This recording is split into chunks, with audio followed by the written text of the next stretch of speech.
Muy buenas tardes a todos, nuevamente aquí saludándoles, especialmente a ustedes, hermanos en México. Nuevamente preparando este pequeño educativo, reflexivo para cada uno de ustedes. Para ti, papá, mamá, que tienes un hijo adolescente, un hijo que a lo mejor dentro de sí tiene un problema, se siente rechazado y tiene esa vocecita dentro. Esa vocecita donde le dice que él es diferente y que no es aceptado por la sociedad y que a lo mejor no es aceptado dentro del núcleo familiar.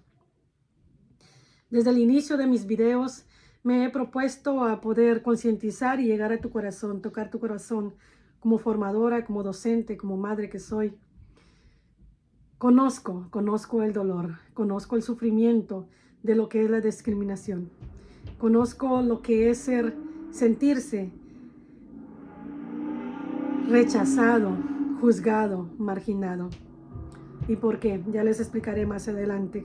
Porque este día, en este video, quiero compartirles primero el pensamiento y el trabajo que hizo una mujer italiana hace muchísimos años, como lo es María Montessori. María Montessori era una doctora psicóloga italiana y en su época no existían mujeres que estudiaran medicina. Ella no solamente sufrió la discriminación por ser mujer, sino también se le hizo muy difícil el seguir adelante en su estudio, en su carrera en medicina. A pesar de todas las dificultades, a pesar de todo lo que ella tuvo que luchar y trabajar para alcanzar el éxito y graduarse como médico, dio otro paso más. Empezó a reconocer que habían niños que se les discriminaba por su dificultad de aprendizaje. Ella empezó a analizar este pequeño grupo y descubrió que no era el sistema que ellos no tuvieran la capacidad de aprender. Ella descubrió que el sistema educativo que se empleaba para estos niños no era el correcto. Fue así como su método, el método Montessori que se le conoce hoy en día, se empezó a implementar. Ya ella, en su especialidad de psiquiatría, descubrió y presentó a la sociedad educativa que todos tenemos una capacidad de aprendizaje, pero que cada uno de nosotros tiene un modelo diferente, un estilo específico para aprender. Lamentablemente, el sistema educativo casi en todo el mundo está estancado en el pasado. El sistema educativo en muchos países, tales como lo sucede en México, como lo sucede en Latinoamérica y también aquí en Estados Unidos, donde yo vivo, existen muy pocas escuelas con el método Montessori, porque los recursos económicos, los materiales que se necesitan, son muy costosos. Y claro, lógicamente el gobierno trata la manera de dar ese apoyo económico a la educación, pero que no siempre es el mejor ni el más efectivo. Una característica que a mí me ha encantado y me ha fascinado mucho dentro de la carrera, lo que es el método Montessori, es la socialización dentro del aula. Los niños se socializan con otros niños de diferentes edades en su aula. No existen niños de una sola edad en un grupo de aprendizaje. Una de las razones es porque María Montessori invita que los niños mayores, tanto como en la familia, cuando son unas familias numerosas de 10, 12 niños, los hijos mayores ayudan a la mamá en la educación del niño pequeño. Prácticamente así sucede con el método Montessori. Los niños mayores dentro del grupo que están ayudan a los niños pequeños en el aprendizaje. Otra característica muy peculiar y que también lo vivimos muchas veces en las familias de escasos recursos es de que no se tienen muchos materiales didácticos. Si vemos una casa, una familia con muchos niños, a veces no se cuentan con muchos televisores o con muchos teléfonos o con muchas tablas hoy en día con la era digital y solamente existe una televisión. Yo recuerdo cuando era pequeña, pues a veces no teníamos ni televisión. Teníamos que ir a la casa o al cuarto del vecino a ver tele. Entonces, eso también sucede en el método Montessori. No tiene muchos materiales didácticos. Existe solamente un método didáctico para cada grupo y ellos tienen que aprender a esperar, ¿verdad? Aprender a tener paciencia y que le toque su turno. Entonces, muchas cualidades de María Montessori es interesante. Otra cosa que nosotros vemos dentro de las escuelas, la socialización. En las escuelas, cuando nosotros vamos, no sucede tan específico como sucede aquí en Estados Unidos. Aquí en Estados Unidos de Norteamérica, nuestros hijos cuando van a la escuela se encuentran con otros niños de otras nacionalidades, asiáticos, afroamericanos, anglosajones, hispanos, hindús, pakistaníes, de Inglaterra, de Alemania, o sea, hay una diversidad cultural muy dispersa, muy variable. Y los niños dentro de las escuelas tienen que aprender todos un solo idioma, aquí el idioma inglés. Este pequeño detalle, esta característica no se ve mucho en México o en Latinoamérica, puesto que todos hablan español. Pero eso es algo muy característico aquí en Estados Unidos y es bien interesante cómo los niños desde pequeños no diferencian si este es blanco, si este es morenito, si este es hispano, si este es asiático. Esa mente tan pequeña, tan hermosa, que los niños no saben lo que es ser diferentes, incluso en las clases sociales. Pero ¿qué pasa? ¿Qué pasa cuando empieza el bullying, las burlas dentro de la escuela? ¿A qué edad nosotros nos damos cuenta de que los niños se están burlando porque otro niño es diferente, porque habla diferente? Como docente, yo he podido tomar conciencia de que la escuela hace un esfuerzo grandísimo por evitar que existan diferencias raciales, sociales y económicas dentro del aula. Es una lucha constante de los maestros, de los docentes, el poder crear un ambiente de respeto, de tolerancia. Imagínate tú que si un niño hispano empieza a burlarse de un niño asiático porque no habla español. O imagínate tú que nuestros hijos en la escuela ha aprendido en casa a tener un equipo favorito de soccer, de fútbol, pero que en la escuela encuentra otro compañero que es de otro equipo, del equipo contrario, por ejemplo. ¿Qué pasaría si estas diferencias en la escuela empiezan a causar violencia, empiezan a causar daño dentro de ellos? ¿Realmente tú crees de que en la escuela han aprendido esto? ¿Realmente estamos tomando conciencia como padres de familia que en el núcleo familiar debemos también enseñarles a nuestros hijos no solamente una religión, no solamente una cultura o un hábito alimenticio, pero que también tenemos como padres la responsabilidad de enseñarles a nuestros hijos la tolerancia? Quiero compartirles esto que les decía, porque yo también he vivido en mi experiencia propia lo que es la burla, el bullying. Y si no hubiese sido por la madre que nos crió, nosotros, bueno, no sé qué hubiera pasado. Nosotros de muy pequeñas tuvimos un accidente en nuestro hogar en Guatemala en el terremoto del año 1976. Nuestra casa tuvo un incendio. Mi madre pues tuvo quemaduras de 3er grado en su cuerpo. Mi hermana mayor fue afectada en su rostro. Ella se quemó su rostro. Y yo, cuando era la más pequeña, fui afectada con quemaduras en mi cabeza. Gracias a mi madre, a la lucha constante que ella hizo por buscar ayuda médica, tanto para mi hermana como para mí, venimos terminando aquí en Estados Unidos con la ayuda de los hospitales de Shriners for Children. Ellos nos dieron tratamientos médicos por muchos años gratuitos aquí en Estados Unidos. Lamentablemente, las cicatrices de mi hermana fueron en su rostro. Cuando ella ya era una adolescente, los doctores determinaron que era el tiempo preciso para que ella tuviera una cirugía reconstructiva en su cara. Perdón. Es interesante que a pesar de que mi hermana se había quemado el rostro y ya ella tenía la presión de las burlas de las personas, cuando la miraban y la curiosidad y le preguntaban qué tenía, cómo se miraba y todo esto, mi hermana deseaba tener esa cirugía reconstructiva. Pero en el proceso ella tenía que usar una máscara especial, una mascarilla de presión por 2 años. Comparto esto porque mi hermana, estando en Guatemala, por 2 años, tenía que ir a la escuela con esa máscara. ¿Qué hubiese pasado si mi hermana no hubiera encontrado personas significativas dentro del sistema escolar, personas significativas en su vida, como compañeras especiales que la apoyaban y le daban el cariño necesario? ¿Qué hubiera pasado si mi hermana no hubiera encontrado el apoyo indispensable dentro de nuestro hogar, de mi madre y de nosotros? Las burlas eran constantes, las interrogantes eran constantes.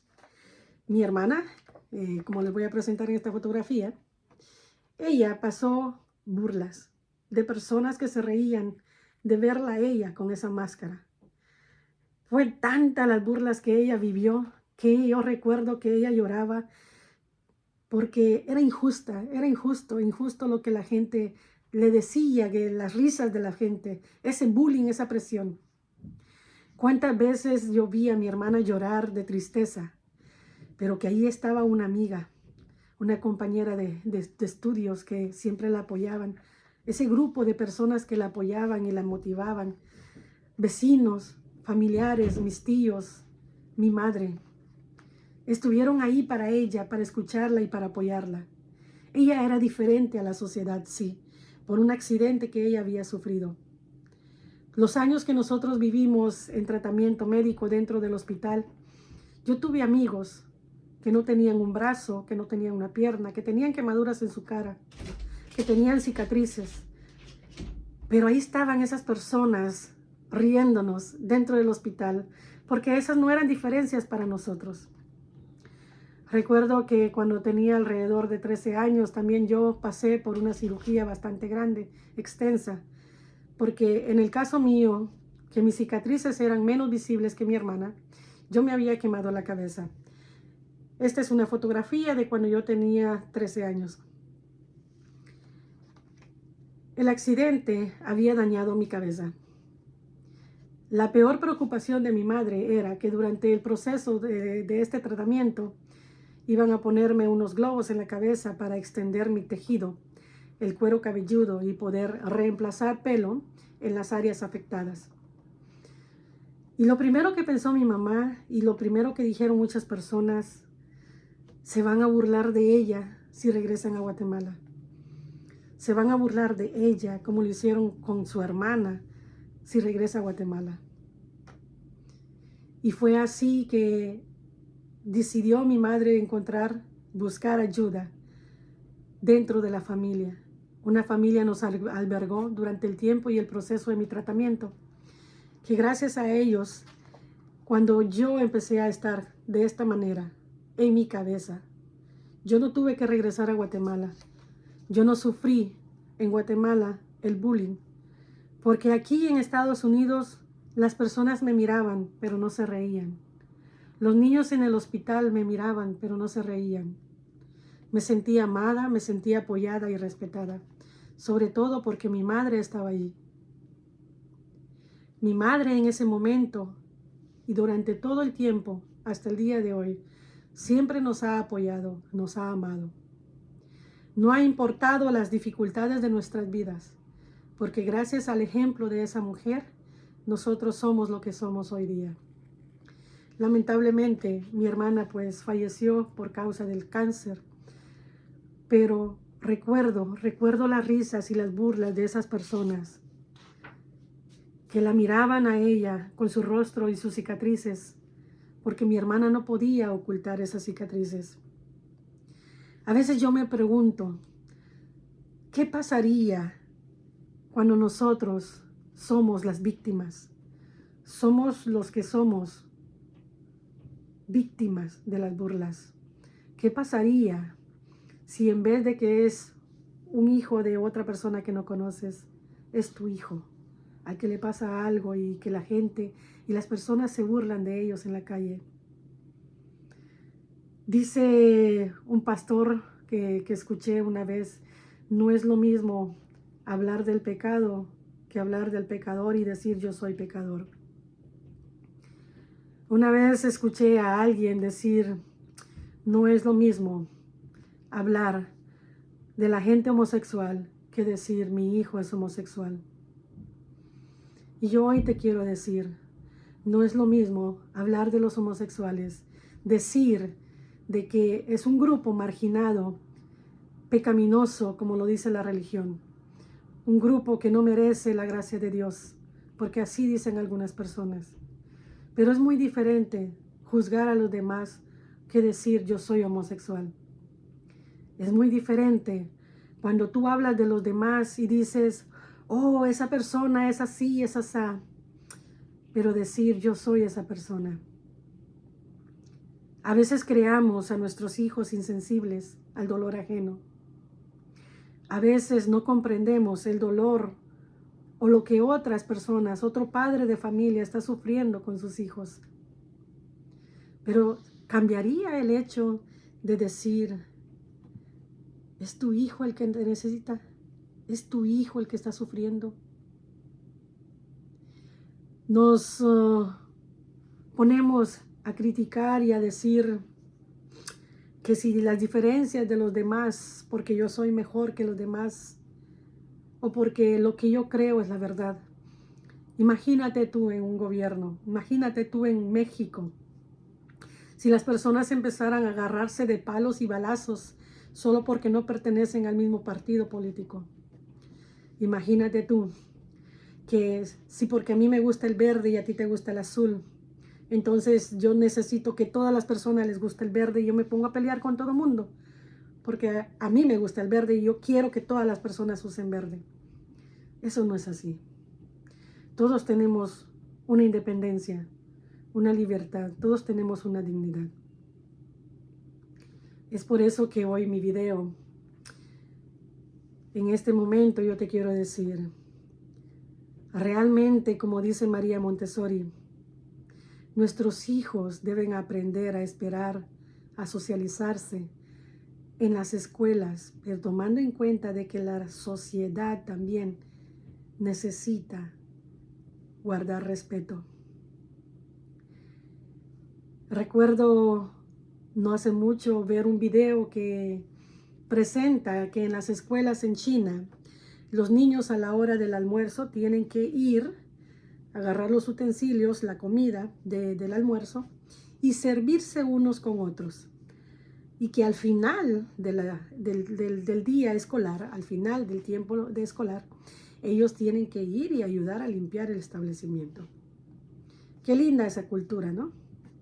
Cuando sabemos que también otros se sirven de mi servicio, que también yo puedo colaborar con los demás. No se puede excluir o apartar a un niño por una diferencia o por una limitación física. Qué triste ver que en las escuelas no existen rampas para sillas de ruedas. Qué triste ver que a veces en las escuelas, cuando hay un niño no vidente o un niño con problemas auditivos, hay otros niños que se pueden burlar de ellos. Pero qué lindo, qué maravilloso cuando en la escuela nosotros les enseñamos a nuestros hijos a ayudar a ese niño que necesita de nuestras ayudas, de nuestro servicio. Cuando yo era pequeña y estaba en el hospital de Shriners en Los Ángeles, leí una historia que me conmovió muchísimo. Esa historia trataba de una niña en la escuela que su tipo de sangre era A positivo, pero que tenía un compañerito de la misma escuela, de su clase, que era su mejor amigo. Pero ellos tenían religiones diferentes. Y no voy a mencionar ninguna religión para evitar confusiones o malos entendidos, pero la niña era una religión diferente y el niño tenía otra religión diferente. Entre los padres de ellos tenían esa pequeña diferencia por las creencias religiosas, pero en la escuela ellos eran muy buenos amigos. Resulta que el niño enfermó y necesitaba un trasplante de sangre. Necesitaba una transfusión de sangre. En la escuela pasaron el aviso a los padres de familia y la niña escuchó de que su mejor amigo estaba muriendo y que necesitaba una transfusión de sangre. La niña recordó que ella era el mismo tipo de sangre que ese niño y ella ofreció, ¿verdad? Levantó su manita para donarle sangre al niño. Lógico, con la autorización de los padres, pero los padres no estaban como muy de acuerdo, ¿verdad? Que su hija diera esta transfusión de sangre. En eso pues accedieron y la niña empezó a llorar, a llorar, a llorar porque iban a sacarle una pinta de sangre para poder hacer la transfusión al otro niño.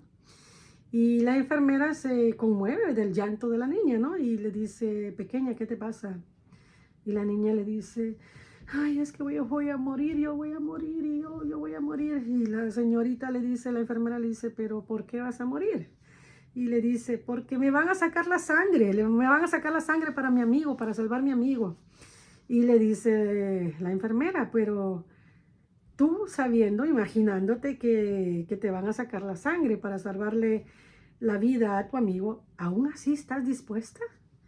Y la niña sí, y le dice, ¿por qué? Porque yo lo amo, él es mi amigo.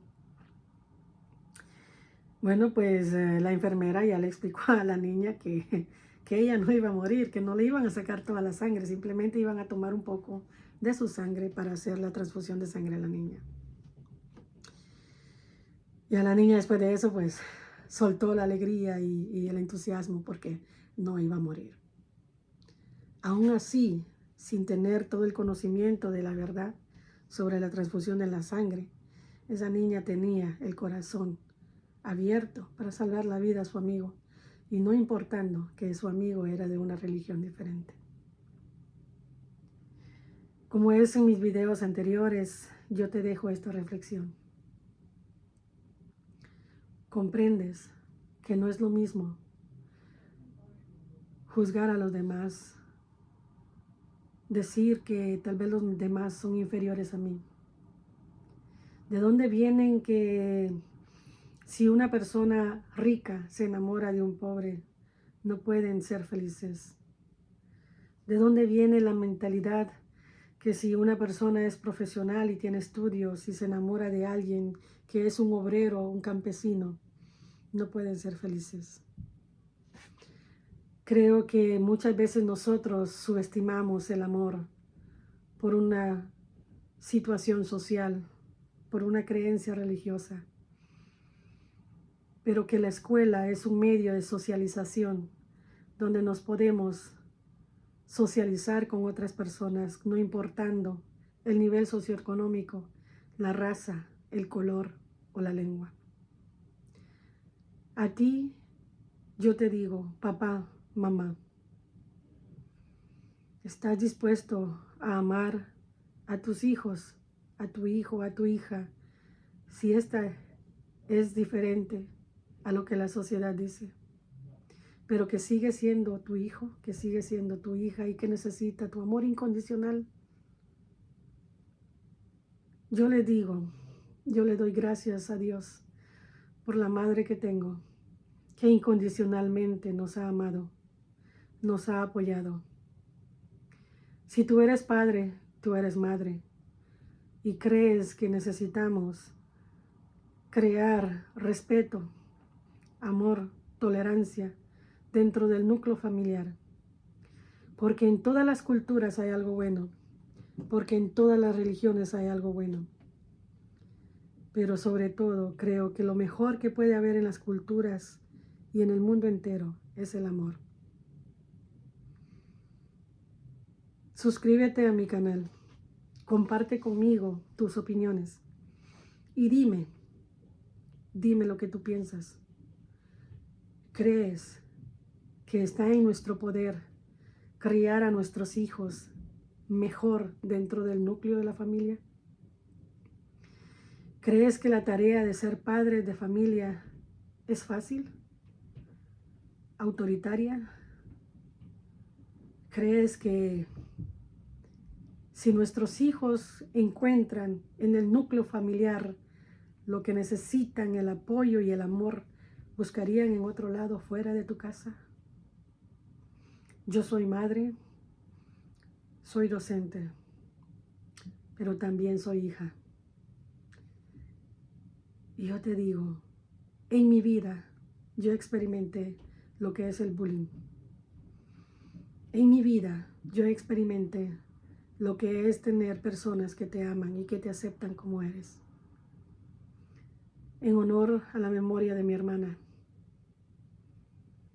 en honor a la vida que ha llevado mi madre, yo te digo gracias. Gracias por amar y educar con respeto y tolerancia a tus hijos. A ti, papá, mamá, yo te digo, ama a tus hijos, no porque son lo que tú quieres que ellos sean, sino porque ellos son lo mejor que Dios te ha dado. Feliz tarde.